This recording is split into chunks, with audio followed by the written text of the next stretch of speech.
Bonsoir à toutes et à tous, c'est Rohan, j'espère que vous allez toutes et tous bien. Salam alaikum, que la paix soit sur chacun d'entre vous. Alhamdulillah wa salatu salam ala rasulullah. Je voulais revenir un petit peu sur 2-3 points très importants hier de l'aventure.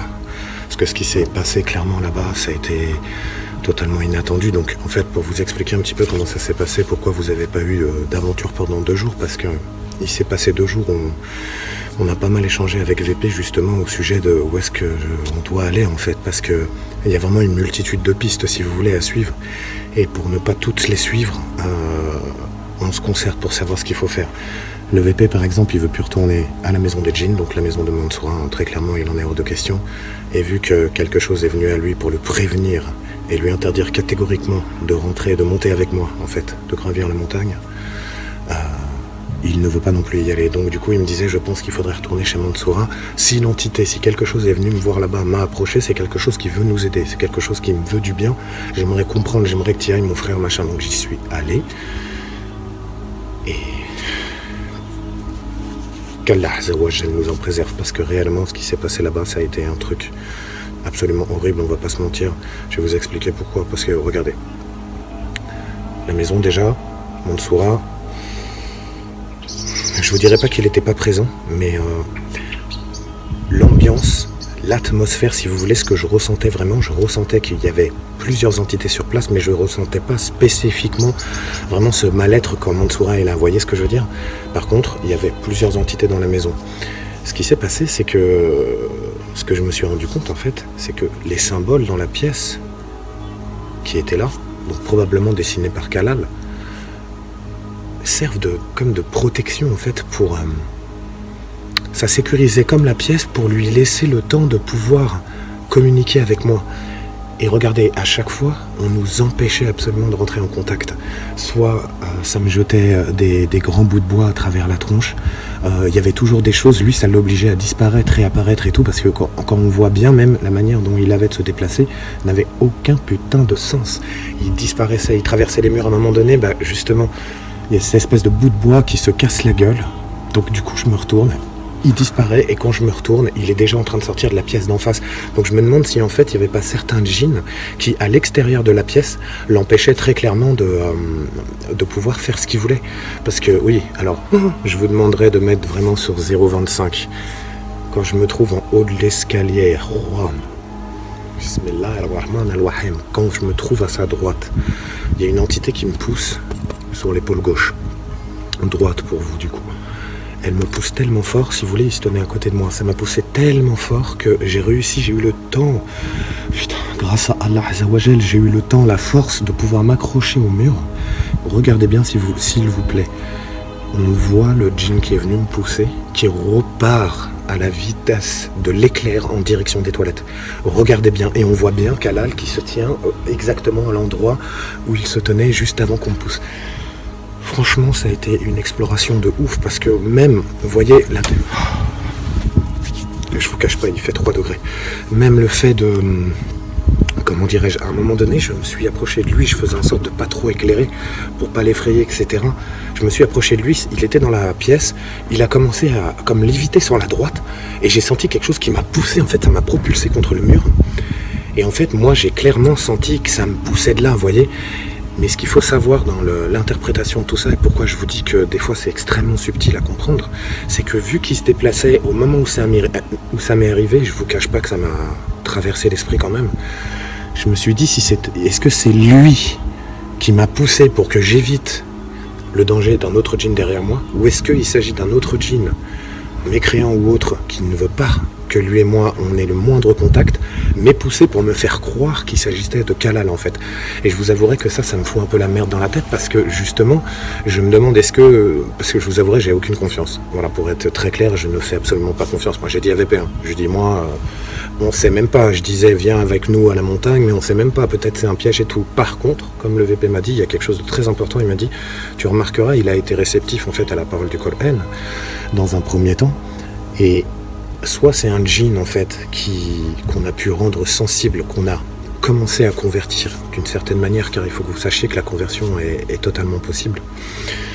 Il y a des djinns qui resteront mécréants et qui qu'ils seront jugés aussi pour leurs péchés et leurs crimes en tant que djinn par Allah Azza wa Jal, le Seigneur de l'univers, le jour du jugement dernier. Et donc, il y a aussi les djinns musulmans pieux, respectueux, et faut surtout pas faire une amalgame entre ces djinns-là. Vraiment, ils ont tous une personnalité et une manière de faire différente.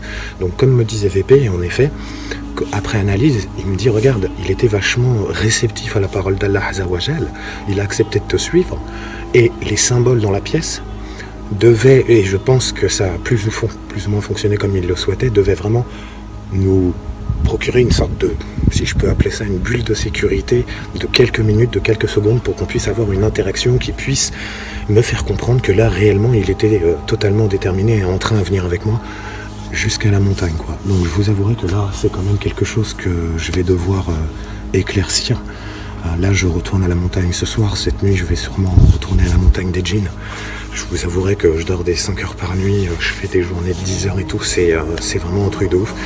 Et hier, ce qui s'est passé aussi, un truc, c'est que je me suis senti, comment dire, comme si mes forces, elles m'abandonnaient, Juan, tu vois, comme si j'étais presque en train de... En fait, comme si j'étais presque en train de m'évanouir, mais au ralenti. Tu vois, au moment où on se baladait pour aller à l'escalier, là, ce moment-là, j'ai cru que j'allais même tomber dans l'escalier. C'est pour ça que quand ça m'a poussé, c'est pour ça que je vous disais, par la grâce d'Allah Azza wa Jal, j'avais encore la force et Juan de m'accrocher, en fait, parce que il y a du verre partout, en fait. J'aurais pu carrément me perforer le cou, la tête et tout. Je sais même pas comment vous décrire la sensation de mal-être, tellement c'est un truc que tu n'as pas l'habitude de sentir, tu vois. C'est vraiment... je peux pas t'expliquer. En fait, t'as l'impression d'être debout, t'es conscient d'être debout et t'as l'impression de t'endormir debout et genre, tu te sens de moins en moins présent dans ce monde-là. C'est vraiment, mais je vous avouerai que c'est vraiment la définition que j'en fais, quoi. Donc croyez-moi que ça a été un truc de ouf. D'ailleurs, à la fin, je vous cache pas que j'ai vraiment failli tourner de l'œil pour le coup. J'ai vraiment failli m'évanouir à la fin. Je vous avouerai que la sensation, elle était devenue tellement, mais forte, que j'ai vraiment failli tourner de l'œil. Et d'ailleurs, à la fin, pour en revenir aussi, quand j'essayais de lui dire, parce qu'il savait très bien que de toute manière, là, la prochaine étape, c'était de sortir de la maison, de me suivre et d'essayer au moins de m'accompagner jusqu'à la montagne. Parce que s'il avait pu sortir, on y aurait été directement hier. Le truc, c'est quoi? C'est que, après, il avait l'air bloqué dans la maison. Et d'ailleurs, regardez bien, parce qu'on n'était plus dans la pièce protégée du haut, donc la pièce qu'il avait préparée spécialement, parce qu'il y avait quand même son nom, le mien, il y avait des numéros, il y a aussi marqué VP à un moment donné, en lettres inversées, etc. Donc c'est un truc de malade mental. Toutes les séquences de chiffres binaires. En fait, quand on est arrivé en bas, étant donné qu'on était loin du seau de protection, pour en revenir à ça, regardez comment tout vole dans la pièce. Il se tient devant moi, il y a des trucs qui volent, ça tombe, il y a des trucs qui se cassent la gueule de partout et tout. Je rentre dans la pièce, je vais voir, etc. En plus, une espèce de feu sans fumée qu'il a allumé. Je vois pas la signification de ça, mis à part que c'était un feu sans fumée et que ça m'a asphyxié à moitié, donc... ça a très peu pour moi, hein. Là, tout ce qui est feu et tout, moi, je m'en passe vraiment. Donc la signification du feu, je sais même pas ce que ça veut dire en soi, les Juan. Mais il était là, vous voyez, j'ai été voir, il n'y avait rien. Je suis sorti, il était là. Il était là, comme s'il aurait aimé sortir, venir avec moi. Malheureusement, il pouvait pas. Je comprends pas. Je sais pas ce qu'il faut faire. Alors vous voyez, là, je suis partagé entre retourner là-bas, aller à la montagne, ceci, cela. En plus, là, je vais pas vous mentir, il est à 18h pile et Juan. Je vais manger, je vais aller me restaurer, je vais manger, et je vais me coucher, je vais me reposer, je pense, pendant 1 heure. Je vais m'habiller vraiment chaudement et